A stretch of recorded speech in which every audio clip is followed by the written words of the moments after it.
Gyako Akawuuwo. Liigi y'eggwanga yazaamu Uganda Premier League yakuddamu okumbuja olunaku olw'enkya ng'era emipiira egyoyako ddala mukaaga gigenda bakizannyibwa kwetoola ebisaawe eby'enjawulo. Omupiira ogenda okuzannyibwa ku kisaawe eky'ewankuluko. Kilaabu ya Lweza ku makilaabu zaagalwana okudda mu kibinja ekya wansi egenda betuuka ne Kilaabu Express FC ng'era omupiira guno ogenda bakuzannyibwa ku ssaawa 10 ez'ekawungeezi. Omutendesi Mateo ateeka Kilaabu Express FC ajja mupiira guno nga tunulidde abavubuka ab'enjawulo kuli Saddam Juma, Simon Serunku, omuvubuka Mahadi Kakoza kw'ossa ne Alani Kyambadde bana bonna nga badde ku mutindo omulungi ku mipiira na ttiimu egyesimbyewo okuzannya mu liigi y'eggwanga.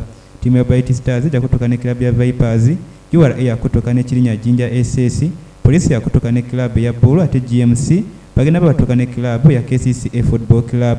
Ttiimu ya KCCA ekyakulembedde ne points 51, Villa yakubiri ne points 49, Vipers yakusatu ne points 45, URA yakuna ne points 41, Express yakutaano ne points 40, Tesowana ekifo kya mukaaga ne points 39.